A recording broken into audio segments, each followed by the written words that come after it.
অনেক দিন আগের কোনো এক সময়ের কথা। কোনো একটি রাজ্যের রাজা সূর্যসেনের বাড়িতে দুইটা যমজ রাজকুমারীর জন্ম হয়।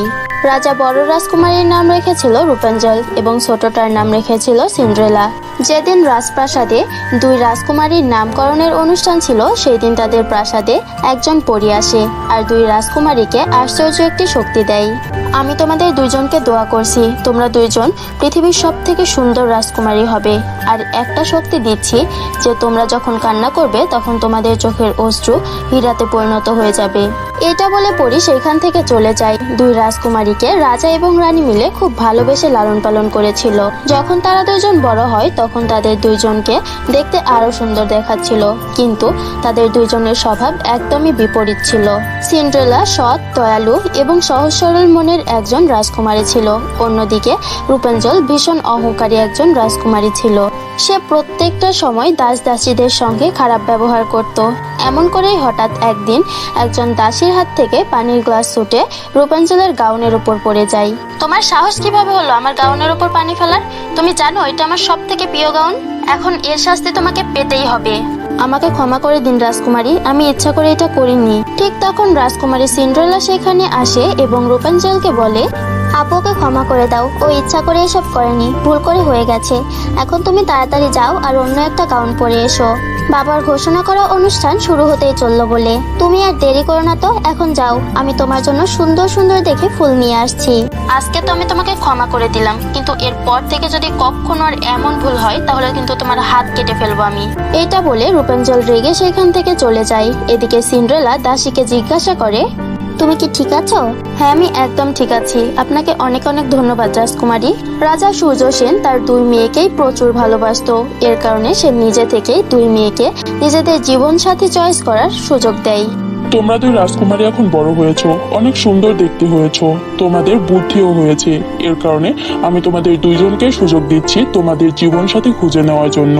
তোমাদের 19তম জন্মদিনের দিন তোমরা সেই সব ছেলেদেরকে আমাদের সামনে নিয়ে আসবে যাদেরকে দেখে তোমাদের মনে হবে যে তারা তোমাদের স্বামী হওয়ার যোগ্য।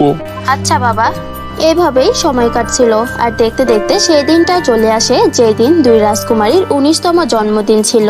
সেই দিন উপলক্ষে রাজা তার রাজপ্রাসাদে অনেক বড় একটি অনুষ্ঠান পালন করে আর রাজার কথা মতো দুই রাজকুমারী নিজেদের যোগ্য পাত্রকে রাজার সামনে হাজির করে।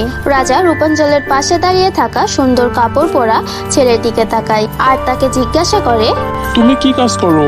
মহারাজ, আমি এই রাজ্যে বসবাসকারী সব থেকে ধনী ব্যবসায়ীর ছেলে। এরপর রাজা সেই পাত্রের দিকে তাকায় যাকে সিন্ড্রেলা পছন্দ করেছিল এবং জিজ্ঞাসা করে, আর তুমি তুমি কি কাজ করো?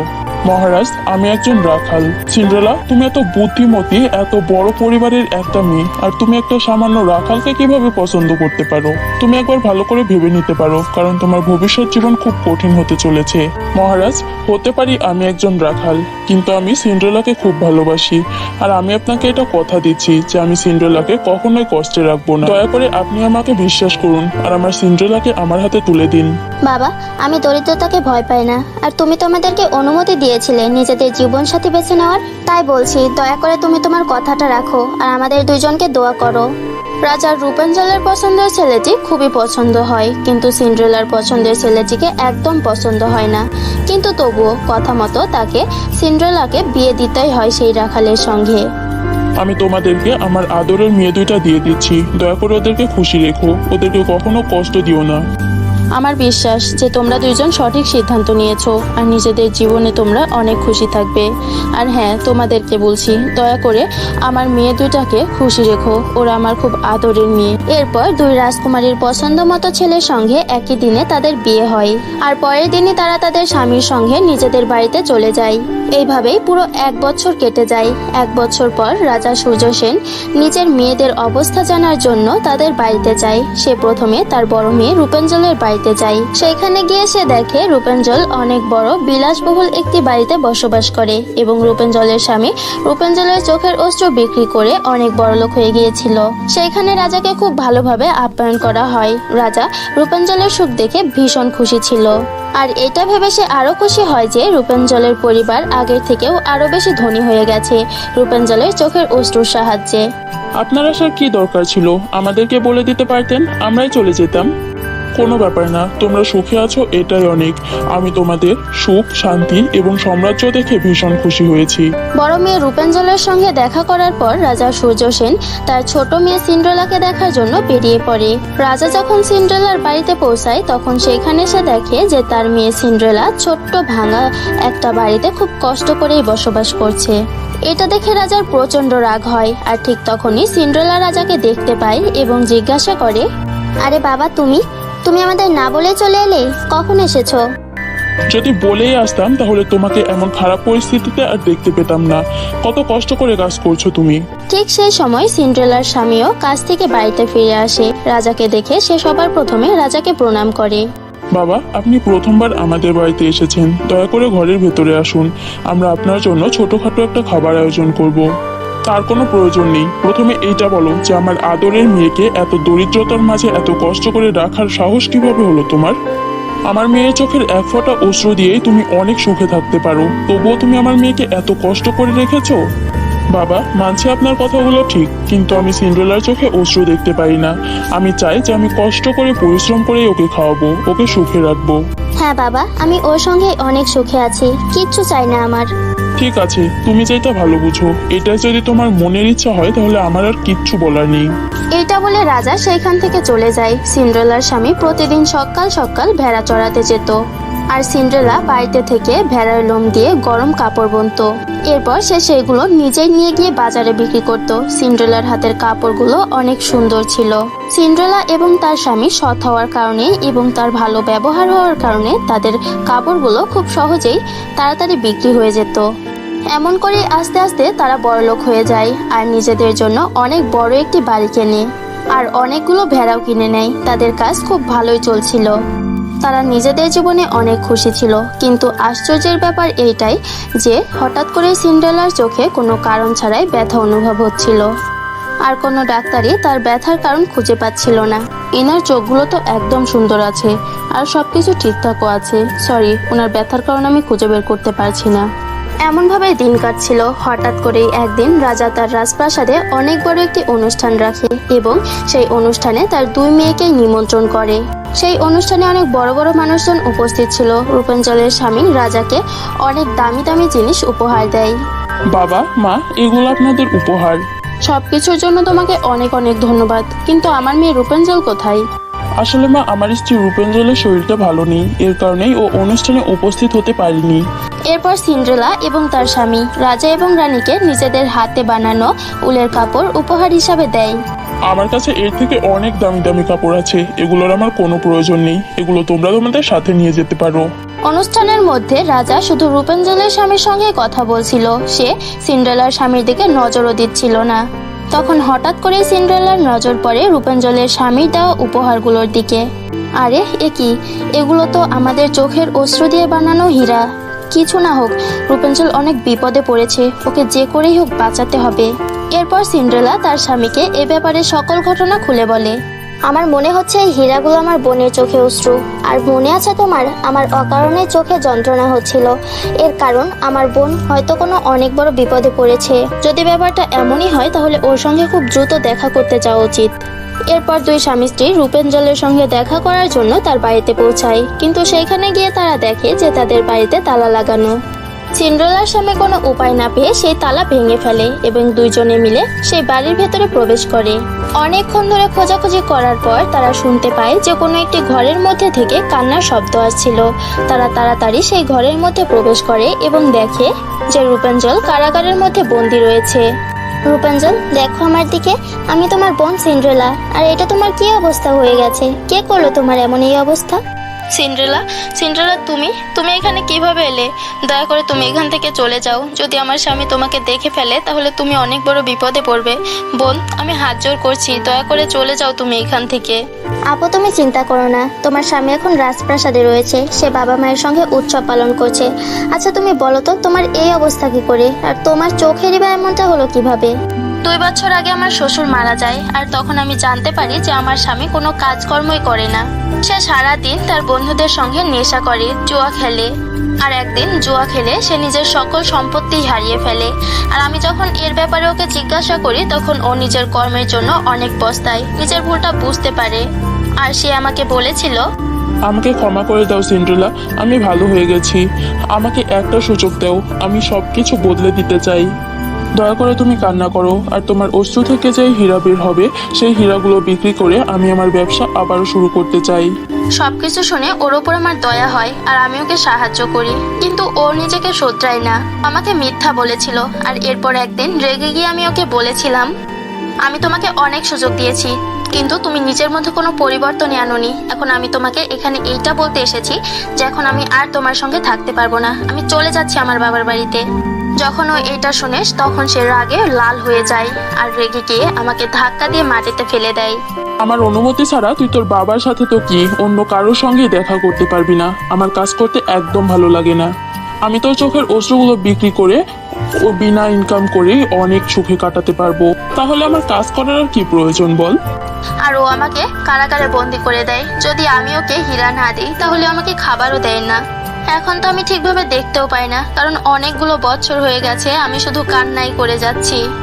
তুমি ভয় পেও না রূপাঞ্জল, এখন তো আমি চলে এসেছি। এখন ওই দুষ্টু ওর কর্মের শাস্তি অবশ্যই পাবে। তুমি চলো আমার সঙ্গে, যা হবে দেখা যাবে। এরপর সিন্ড্রেলা এবং তার স্বামী দুইজনে মিলে রূপাঞ্জলকে রাজপ্রাসাদে নিয়ে আসে। যখন তারা সেখানে উপস্থিত হয় তখন রূপাঞ্জলের স্বামী এসব বিষয়ে কিছুই জানতো না, আর সে রাজাদের সঙ্গে মিষ্টি মিষ্টি করে কথা বলছিল। এরপর যখন হঠাৎ করে তার চোখ পড়ে রূপাঞ্জলের দিকে তখন সে ভীষণ ভয় পেয়ে যায়। আর সিন্ড্রেলাও দেরি না করে তার বাবাকে সকল ঘটনা খুলে বলে যে কিভাবে রূপাঞ্জলের স্বামী রূপাঞ্জলের উপর প্রতিদিন অত্যাচার করছে। এটা শুনে রাজা প্রচন্ড রেগে যায়। তোমার সাহস কিভাবে হলো আমার মেয়ের উপর এতটা অত্যাচার করার?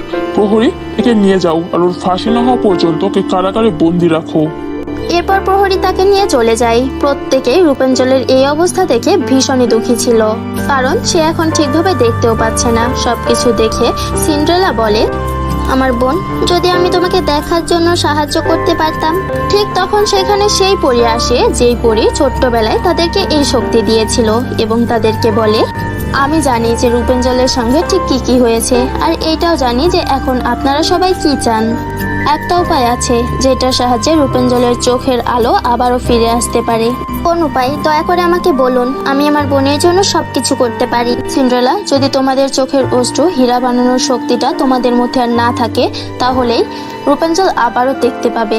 আমি আপনার কথাতে রাজি। এখন আমি শুধু এইটাই চাই যে রূপাঞ্জল আবারও দেখতে পাক।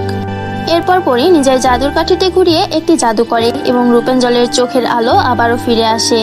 সবাই অনেক খুশি হয়। এরপর রাজা সূর্য সেন তাদেরকে বলে, আমাকে মাফ করে দাও আমার মেয়েরা, আমি জানতাম না যে এই পৃথিবীতে পরিশ্রম আর ভালোবাসার থেকে বড় সম্পত্তি আর কিচ্ছু হয় না।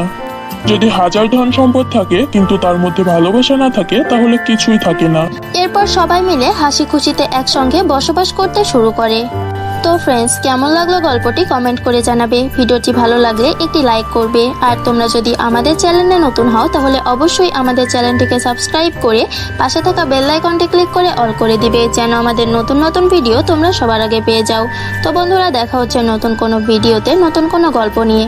ততক্ষণের জন্য সবাই সুস্থ থেকো, ভালো থেকো এবং অবশ্যই নিজের শরীরের প্রতি খেয়াল রেখো। পরীলোকে অনেক সুন্দর সুন্দর পরীরা একসঙ্গে বসবাস করত। তাদের মধ্যে একজন পরী ছিল যার নাম ছিল সিন্ড্রেলা পরী। সিন্ড্রেলা পরী দেখতে অনেক সুন্দর ছিল। তার লম্বা ঘন কালো চুল, ফর্সা গায়ের রং, টানা টানা চোখ এবং গোলাপি ঠোঁট ছিল। সিন্ড্রেলা পরী দেখতে যেমন সুন্দর ছিল তার স্বভাব চরিত্র ছিল তেমন সুন্দর। সে মানুষের সঙ্গে অনেক ভালো ব্যবহার করত। তার মনটা ছিল অনেক দয়ালু। সিন্ড্রেলা পরী প্রায় সময় পৃথিবীতে যেত এবং গরিব অসহায় মানুষদেরকে সাহায্য করত। একদিন সিন্ড্রেলা পরী রানী পরীর কাছে যায় এবং তাকে বলে, রানী পরী, আমি আপনার কাছে একটা অনুরোধ নিয়ে এসেছি। আমি ভেবেছি যে পৃথিবী লোকে একটা জাদুর কেকের গাছ লাগাবো। সিন্ড্রেলা পরী, এটা তুমি খুব ভালো ভেবেছো। এটার সাহায্যে পৃথিবীর গরিব অনাথ বাচ্চাগুলো নিজেদের জন্মদিন খুব ভালোভাবে উদযাপন করতে পারবে, আর সেখানকার মানুষজনেরও অনেক সাহায্য হবে। সত্যি তোমার এই সিদ্ধান্তে আমি মুগ্ধ। তোমার এই সিদ্ধান্ত যদি অটুট থাকে তাহলে একদিন না একদিন পৃথিবী থেকে সকল সমস্যা দূর হয়ে যাবে আর সকল মানুষজন একসঙ্গে হাসি খুশিতে বসবাস করবে।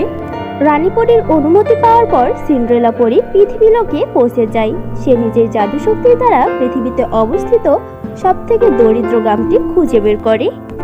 যেখানকার মানুষজন খুব কষ্ট করেই দুই বেলার খাবার জোগাড় করে। ওই গ্রামে গিয়ে সিন্ড্রেলা পরি নদীর কিনারায় একটা জাদুর কেকের গাছ রোপণ করে। আর তারপর থেকে সেই গ্রামে যে বাচ্চার জন্মদিন হতো প্রত্যেকটা বাচ্চাকেই সেই গাছ একটা করে জাদুর কেক দিত। এভাবেই কিছুদিন কেটে যায়। সেই গ্রামে সীমা নামের একজন ধনী মহিলা বসবাস করত। সীমার দুষ্ট একটা মেয়ে ছিল যার নাম ছিল রেনু। রেনু ছিল ভীষণ চালাক একটা মেয়ে। তার কাছে কোনো জিনিসের কোনো কমতি ছিল না। তবুও ছোটবেলা থেকেই তার একটা বদ অভ্যাস ছিল, সে সব সময় চুরি করত। রেনু গ্রামে ছোটখাটো চুরি করে বেড়াতো, আর তার মায়ের ভয়ে তাকে কেউ কিছু বলতো না। রেনুর স্বভাব চরিত্র দিন দিন খারাপের দিকে যাচ্ছিল। সেই গ্রামে একটা ছোট্ট মেয়ে অ্যাঞ্জেলিনা তার মা সুমিত্রা এবং বাবা রাহুলের সঙ্গে বসবাস করত। অ্যাঞ্জেলিনার পরিবার ছিল ভীষণ দরিদ্র। তারা বাসি পচা শুকনো খাবার খেয়েই নিজেদের দিনাপাত করত। অ্যাঞ্জেলিনার বাবা রাহুল গ্রামে শ্রমিকের কাজ করত এবং অ্যাঞ্জেলিনার মা সুমিত্রা তাকে শ্রমিকের কাজ করতে সাহায্য করত। অ্যাঞ্জেলিনা ছিল মাত্র 12 বছরের একটা মেয়ে, যে তার মা বাড়ি থেকে চলে যাবার পর বাড়ির সব কাজ করত এবং এর সাথে সাথে নিজের পড়ালেখাগুলোও করত। অ্যাঞ্জেলিনার জন্মদিন খুব কাছাকাছি চলে এসেছিল। অ্যাঞ্জেলিনা তার মাকে বলে, মা, আগামী সপ্তাহে আমার জন্মদিন। ছোট্টবেলা থেকে এই পর্যন্ত তুমি একদিনও আমার জন্মদিনটা উদযাপন করনি। এবার কি আমার জন্মদিন উদযাপন করবে? মা, তুমি তো জানোই আমাদের বাড়ির অবস্থা। আমরা দুই বেলার খাবারও অনেক কষ্ট করে জোগাড় করি। আমরা তোমার জন্মদিন উদযাপন করতে পারবো না মা। তুমি আস্তে আস্তে বড় হচ্ছ, তোমার বিয়ে শাদীর ব্যাপারও আছে। তুমি জানো না আমি আর তোমার বাবা কত কষ্ট করে একবেলা খাবার খেয়ে তোমার জন্য টাকা জমাচ্ছি। বার্থডে উদযাপন করা তো বড় লোকের কাজ, আমাদের মতো গরিবের ভাগ্যে এগুলো নেই মা। সুমিত্রা তার মেয়েকে যে কোনোভাবে বোঝানোর চেষ্টা করে এবং অ্যাঞ্জেলিনাও কথাগুলো বুঝতে পারে আর মন খারাপ করে নিজের ঘরে চলে যায়। অ্যাঞ্জেলিনা নিজের ঘরে বসে নিজের বার্থডের ব্যাপারে ভাবছিল। যদি আমরাও বড়লোক হতাম তাহলে আমারও জন্মদিন উদযাপন করা হতো। আমার তো কপালটাই খারাপ যে প্রতি বছরের মতো এই বছরও আমার জন্মদিন উদযাপন করা হবে না। এইসব ভেবে অ্যাঞ্জেলিনা মন খারাপ করে বসে থাকে এবং সে নিজের মন ভালো করার জন্য জঙ্গলের দিকে চলে যায়। অ্যাঞ্জেলিনা হাঁটতে হাঁটতে জঙ্গলের মাঝখানে পৌঁছে যায় এবং সে নদীর কিনারায় বসে নিজের মনের কষ্টগুলো কমাচ্ছিল।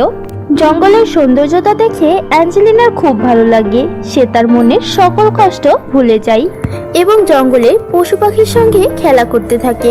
অ্যাঞ্জেলিনা জঙ্গলে থাকা একটা খরগোশকে তার মনের কথা খুলে বলে, তুমি জানো খরগোশ, আগামী সপ্তাহে আমার জন্মদিন, আর কেউ আমার জন্মদিনটা উদযাপন করবে না। কেউ যদি হতো যে আমার জন্মদিনে আমাকে সাহায্য করত তাহলে কতই না ভালো হতো। অ্যাঞ্জেলিনার এই সব কথা সেই জাদুর গাছটি শুনে নেয়। সে অ্যাঞ্জেলিনাকে সাহায্য করার কথা ভাবে। শোনো অ্যাঞ্জেলিনা, আমি তোমার কষ্টটা বুঝতে পারছি আর আমি তোমার কষ্টটা দূর করেও দিতে পারি। আমি রানীপরির অনুমতিতে এখানে রোপণ করা একটি জাদুর কেকের গাছ, আর আমি তোমাকে তোমার জন্মদিনে সাহায্য করব। অ্যাঞ্জেলিনা, তুমি তোমার জন্মদিন উদ্দেশ্যে আমার থেকে একটা কেক নিতে পারো এবং নিজের জন্মদিন উদযাপন করতে পারো। এটা শুনে অ্যাঞ্জেলিনা অনেক খুশি হয় এবং সে খুশি খুশি বাড়িতে গিয়ে তার মাকে সবকিছু খুলে বলে। কিন্তু অ্যাঞ্জেলিনার মা অ্যাঞ্জেলিনার কথাগুলো বিশ্বাস করে না।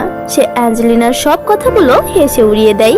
দেখতে দেখতে অ্যাঞ্জেলিনার বার্থডের দিনও চলে আসে।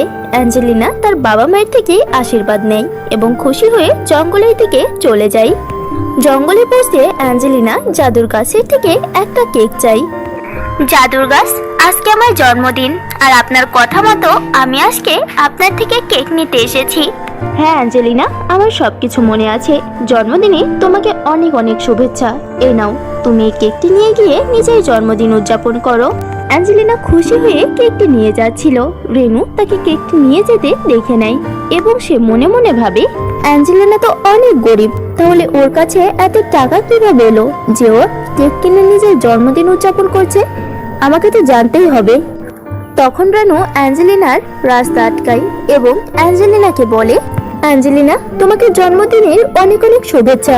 আর তুমি কি নিয়ে যাচ্ছ এই বক্সে করে? রেনু, এটা আমার বার্থডে কেক। এটা আমি আমার বাড়িতে নিয়ে যাচ্ছি। তুমি আমার বার্থডে পার্টিতে আসতে পারো। হ্যাঁ, কেন নয় অ্যাঞ্জেলিনা, আমি তোমার জন্মদিনে অবশ্যই আসবো।